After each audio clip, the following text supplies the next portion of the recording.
The mother explains that vampires can control any human whose blood they drink, so the girl must live as a normal human and avoid sucking blood or controlling others. She says this with a cold, intimidating expression, which the girl notices but chooses to ignore. The girl calmly responds, "Understood, mother." However, in her inner thoughts, she reveals she isn't actually concerned, because she's confident she could control her mother whenever she wants. Later, a classroom is filled with casual chatter. Students talk about clubs, food, dieting, and everyday things. In the middle of it all, the main girl sits alone, quietly eating her lunch. Two classmates approach her and comment on her bento, saying it looks tasty and well-balanced. They also mention that she's always slim and that it must be nice. Sasame bluntly tells her classmates they get fat because they eat sweets all the time, asking what they expected. Her harsh honesty creates an awkward silence, and the girls are clearly uncomfortable.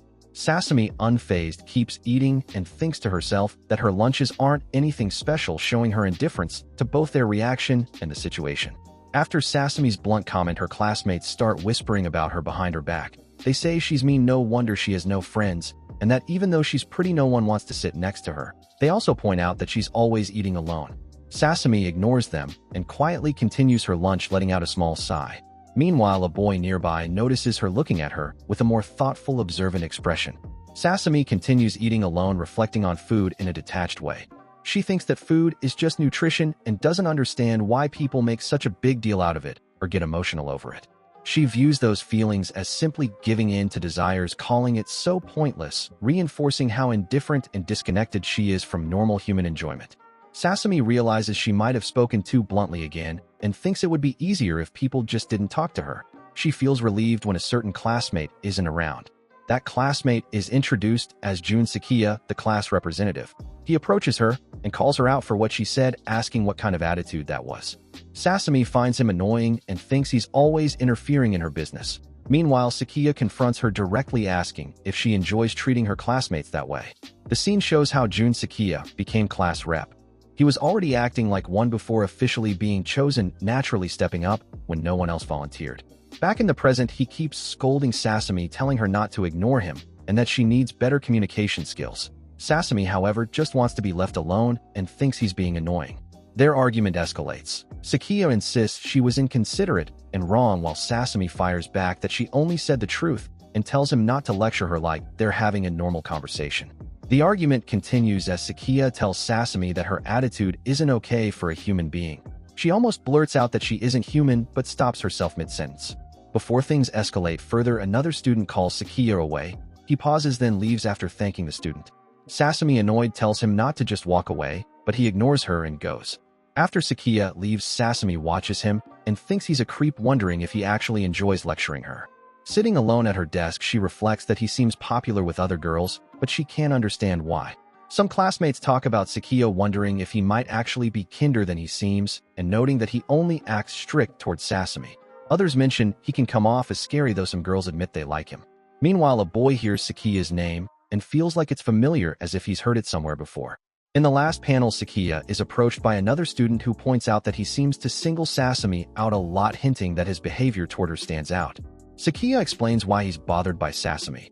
He doesn't like how she acts like everyone else is an idiot, and especially that she shows no gratitude to the person who makes her lunches.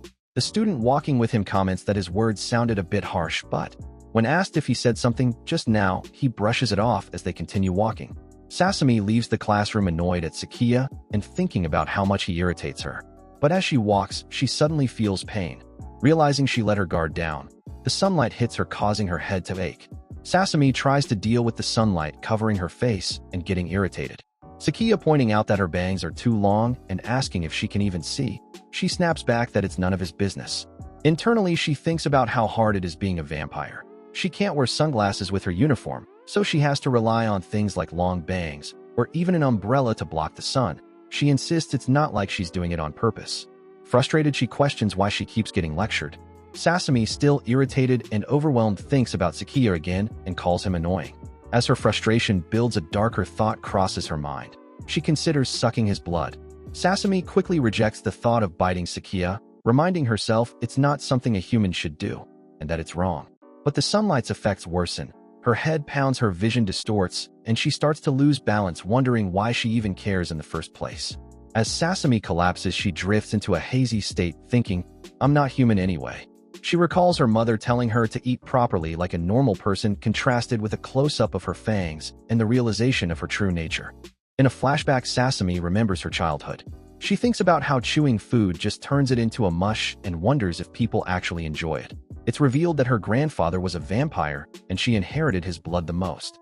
Because of that, she can't taste food properly and suspects it's due to being a vampire.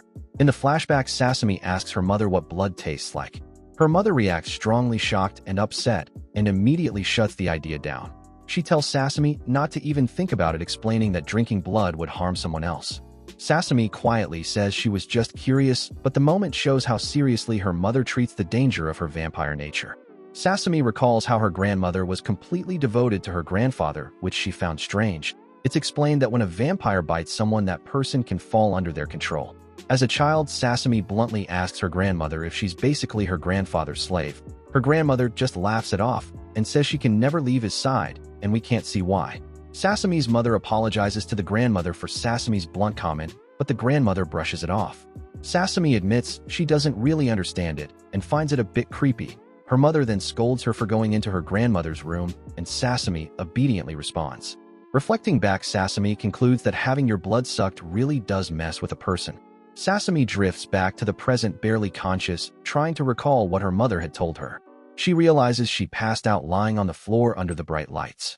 Suddenly, someone drops a notebook on her head, jolting her awake with a shout.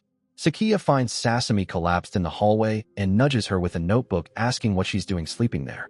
He starts lecturing her again, saying she's always late and asking if she stays up too late, even quoting, "Early to bed, early to rise." Annoyed and exhausted, Sasame tells him to stop hitting her and says she's sick, but she's too worn out to seriously argue back. Sekiya seriously warns Sasame that if she keeps acting selfishly, she could end up ruining someone's life. His words hit her harder than expected, and she freezes, shaken. Memories of what she knows about vampires, being able to control people by drinking their blood, flash through her mind. Pushed by his words, Sasame snaps. Her fangs show as she decides, "All right, you asked for this," and threatens that she'll ruin his life. She grabs Sekiya by the tie and pulls him in close, acting on her vampire instincts. Sekiya is caught completely off guard, shocked and confused as the situation suddenly turns dangerous. Sasame acts on impulse and bites Sekiya, pulling him close as she sinks her fangs into his neck. Despite his surprise, she holds on to him and begins drinking his blood. After drinking his blood, Sasame is overwhelmed by a sudden intense sensation. Her body reacts strongly. Her heart races, ba dump. Her face flushes and her eyes turn dazed with heart-shaped pupils. Sasame keeps drinking Sekiya's blood, completely overwhelmed by the sensation. She's flushed, breathing heavily, and realizes she's never felt anything like this before. To her, it feels incredible, almost addictive, and she can't stop. As she continues, her desire grows stronger, thinking she wants more, while Sekiya reacts in shock to what's happening. Sasame suddenly snaps out of it and realizes what she's done. Panic hits her instantly as she backs away, thinking, "I've done it now." She freaks out, repeating "damn" in her head, while Sekiya stands there in silence, looking confused and processing what just happened. Shaken, Sasame hesitates and calls his name, unsure of how he'll react next. Sekiya immediately reacts. He's flushed, sweating, and clearly not feeling normal. Looking shaken and irritated, he demands to know what Sasame just did, calling her out directly. Then it clicks for him that something is seriously off with his body, jumping to a very human conclusion. He angrily asks if she slipped him some kind of aphrodisiac. Meanwhile, Sasame is completely caught off guard. She freezes up, awkwardly raising her hands, stammering and clearly panicking inside as she thinks, what the hell is happening? In this moment, Sasame is clearly confused and trying to process what just happened. Sasame suddenly notices Sekiya's condition. The close-up of her face emphasizes how overwhelmed she is, flustered, sweating, and totally thrown off. Sekiya panics, turns away, and yells, "Don't look," while trying to hide himself. Sasame, still confused, starts connecting this to what her grandma said about vampires controlling people through blood. She wonders if what's happening to Sekiya is because of her bite. Sasame recalls her grandma talking dreamily about her husband, which now sounds way more suggestive to her. Back in the present, she's flustered and overwhelmed, claiming she feels sick and leaving early, while clearly not acting normal at all. As she walks off, her thoughts spiral. She totally meant that sexually, didn't she? Then she leaves saying she got sick. Sasame bursts home and immediately blurts out, "Mom, what happens when you suck somebody's blood?" Her mom greets her normally at first, then her expression goes dark and intense. Before Sasame can react, her mom suddenly grabs her, clearly alarmed, like she instantly understands the seriousness of what Sasame just asked. Her mom immediately suspects it. "You did it, didn't you?" Eyes intense. Sasame dodges with a smug excuse, saying she just wants proper knowledge now that she's in high school. After a brief pause, her mom relaxes a bit and accepts it, realizing, "You are a teenager now." Her mom goes straight into serious mode. "It's time we had the talk." Sasame immediately panics, thinking it's that kind of talk. It's this after all. But her mom clarifies. For vampires, sucking blood brings intense pleasure for both sides, even stronger than you know what, and can make the victim obedient. Sasame is left stunned, realizing just how big a deal what she did actually is. Her mom warns her bluntly. If she goes down that path, both people get addicted and obsessed, thinking only about it. So if she chooses to do it, she has to be ready to give up her whole life. Sasame is clearly shaken and already reacting to it instinctively, drooling, hinting the urge is starting to take hold. Sasame's urge has already kicked in. She's drooling without wanting to, and the narration makes it clear. Both her and Sekiya are now caught in it. It's not just curiosity anymore. It's turning into a mutual, uncontrollable craving, meaning they're about to be driven by desire rather than choice. Sasame reflects that without reason, humans become nothing more than beasts. She says she personally experienced that beast firsthand, hinting at a past encounter. Sekiya notices Sasame is absent from class and starts thinking back to when she bit him. Touching the bite mark on his neck, he wonders why she did it and is clearly still affected by the encounter. Sekiya starts doubting his earlier assumption. He originally thought the overwhelming pleasure came from Sasame's vampire powers, but now he realizes he may have genuinely enjoyed it himself. That possibility shocks him. Sekiya's classmates are casually talking about girls they like in a manga. When one of them points out that a character looks like Sasame, Sekiya immediately reacts nervously and gets flustered, showing she's already stuck in his mind. Sekiya's friends tease a classmate for liking Sasame, and he awkwardly denies it while insisting he only wanted to be friends with her. Sekiya stays quiet, clearly thinking about her differently now. Sekiya hears more about how coldly Sasame rejected people and thinks he understands why others resent her. Even while remembering how intense the bite felt, he tries convincing himself that there's no way he could actually be attracted to Sasame. The next morning at 9 a.m., Sasame lounges around distractedly while her grandmother cooks breakfast. A quiet moment at the family altar hints at the lingering presence of her late grandfather.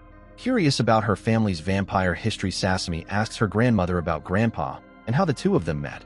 Looking through old memories, she learns that despite his strict personality, the couple had a deep bond.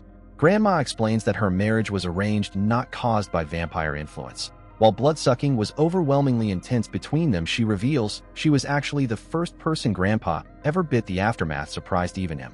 Grandma fondly admits that being desired by someone so powerful and having him beg to drink her blood every day felt intoxicating to her, leaving Sasame completely stunned by the confession. After hearing her grandmother's story, Sasame realizes blood-sucking doesn't literally control people. Walking home in the rain, she bumps into the person and thinks it's Sekiya. Flustered by her growing feelings, Sasame tries to convince herself she can stay in control. Remembering her grandmother's words, she decides that if she uses blood-sucking carefully, she might be able to make Sekiya become obsessed with her instead. The next day at school, Sasame and Sekiya lock eyes in tense silence. Both secretly steel themselves, determined not to lose control or be overwhelmed by the addictive pleasure between them. Despite their determination, Sasame quickly gives in and clings to Sekiya, teasingly drinking from him while he tries hard to stay composed under the pressure. Sasame keeps feeding from Sekiya's neck while holding him close, clearly enjoying herself as Sekiya struggles to endure the overwhelming sensation without reacting. After feeding on Sekiya, Sasame notices his flustered reaction and teasingly points out that he enjoyed it. Sekiya realizes the strange feelings he was experiencing were caused by her blood-sucking after all, while Sasame looks pleased and confident. Sasame explains the truth to Sekiya. She's a vampire, and when vampires drink someone's blood, it causes intense pleasure in the person being bitten. Sasame tries to act dominant, telling Sekiya that if he gets on his knees and begs, she might suck his blood again. Sekiya appears shaken for a moment, but then calmly turns the situation around. Sekiya angrily denies Sasame's teasing, insisting he only let her bite him to confirm whether the strange sensations were caused by her vampire powers, not because he enjoyed it. He declares he'll never let it happen again, while Sasame quietly realizes that even after everything, he still resisted her influence more than she expected. Sasame admits to herself that pushing Sekiya any further might have been dangerous, realizing he was more affected than he let on. Meanwhile, Sekiya tries to hide how flustered he is after their encounter, awkwardly blaming his red face on the sunset when his friend points it out.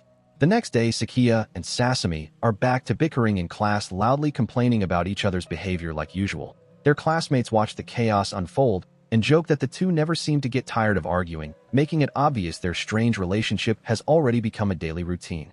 A classmate named Himari Fujisaki watches Sekiya and Sasame's constant arguments with annoyance and disbelief. She thinks both of them are unbearable in different ways. Sekiya for acting self-righteous and Sasame for being rude and arrogant, and wonders why they keep causing scenes every day. In a flashback to the entrance ceremony, Himari Fujisaki recalls being irritated that Sekiya was chosen as the new student representative. She believed she should have been the center of attention instead. During the ceremony, she also noticed Sasame attracting admiration from the other students, which only added to her frustration. She dismisses their moment in the spotlight, thinking it's temporary. Deep down, she believes that she is the one who truly deserves to become the center or heart of the class. Himari announces the vote results and notices that table tennis received the most votes among the girls. She thinks they obviously can't let that many people play the same sport. Sekiya then casually remarks that girls must really love table tennis, and Himari immediately corrects him, saying they only chose it because it's the least strenuous option. Himari suggests resolving the overcrowding in table tennis with rock, paper, scissors, but the class complains. Sekiya steps in and says they should discuss it properly first because most people probably want to participate with their friends. The class immediately agrees with him, and Himari realizes she hadn't considered other people's feelings at all.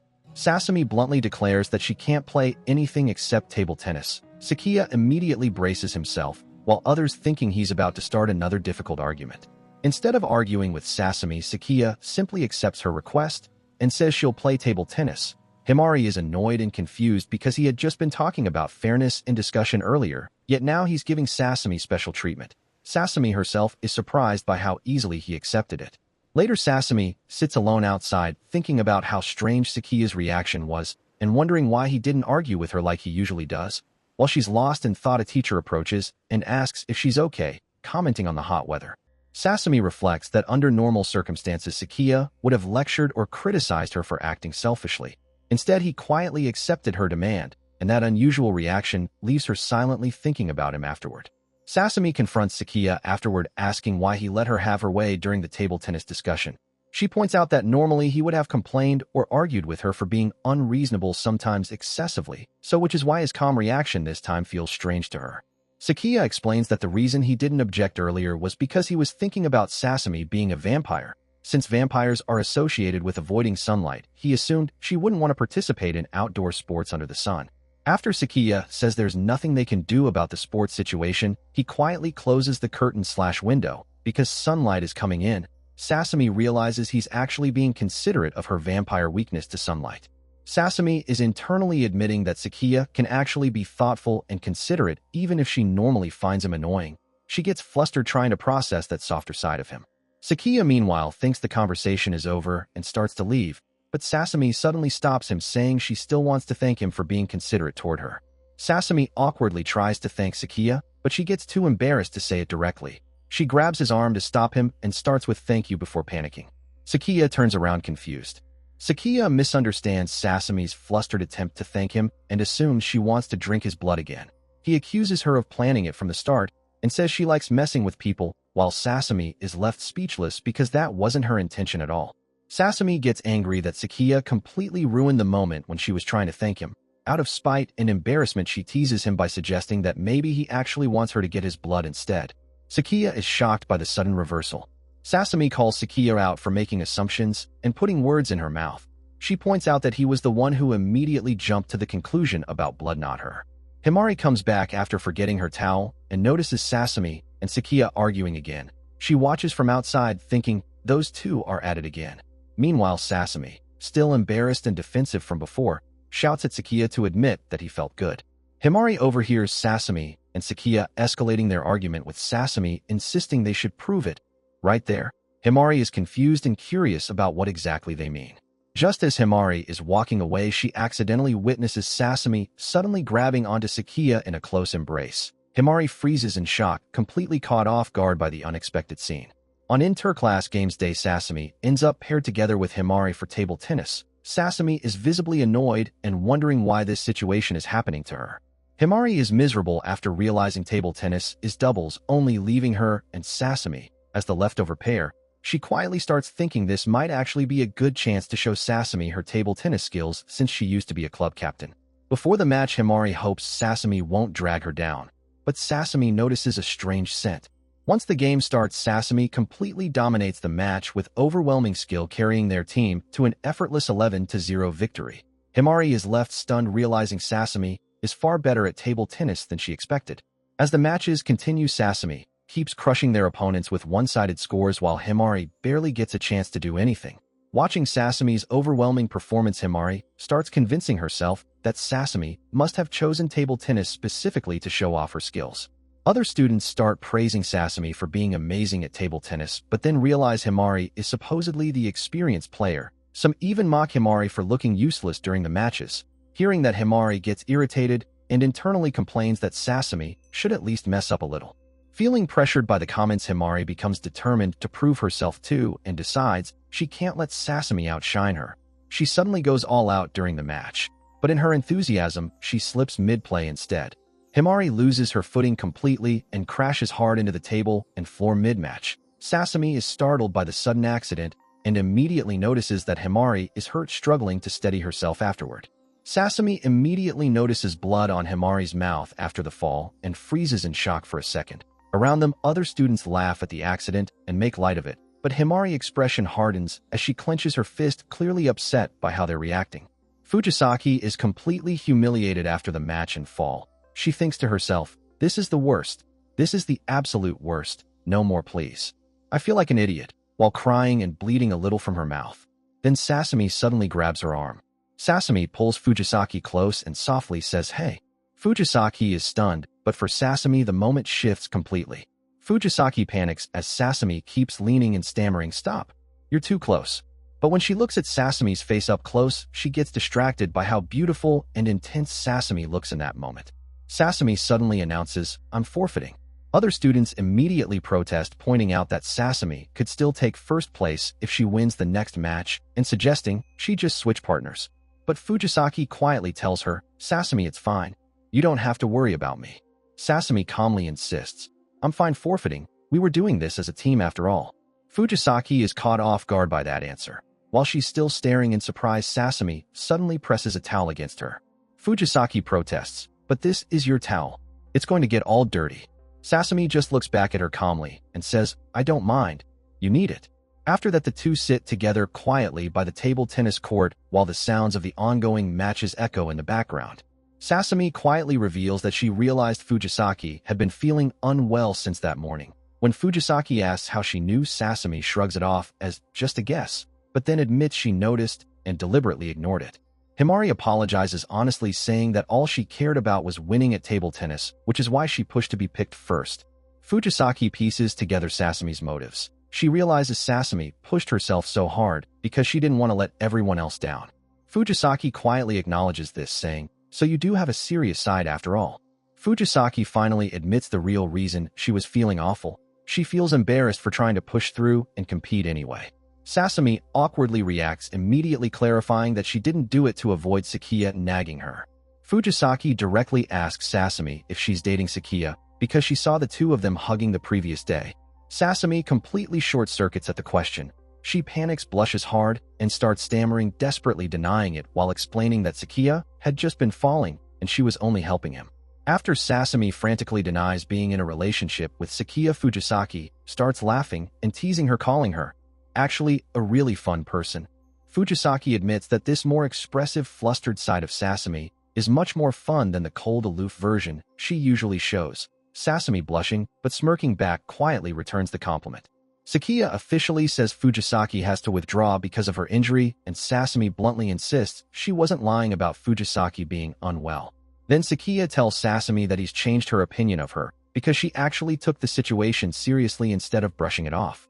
Fujisaki quietly watches Sasame and Sekiya interact and comes to the conclusion that there's definitely something going on between those two. But the mood immediately flips back to comedy when Sekiya starts scolding Sasame about her sloppy appearance. loose tie, messy uniform, skirt length, everything. Sasame gets visibly dejected after Sekiya starts lecturing her appearance. Even though she acts tough, the criticism clearly gets to her. Fujisaki notices this immediately and steps in, telling Sekiya he's going too far, but Sasame suddenly sniffs something. Sasame suddenly leaves while the two trying to stop her. Sekiya gets defensive after Fujisaki calls him out, arguing that Sasame running away isn't his fault and questioning why Fujisaki is defending her so much. It's revealed that Sasame had actually noticed Fujisaki's condition long before, and then the nosebleed made the scent even stronger. Sasame is overwhelmed by Fujisaki's scent while Himari starts acting super protective and possessive for Sasame without realizing it. Meanwhile, Sekiya is totally confused, which makes the whole scene funny.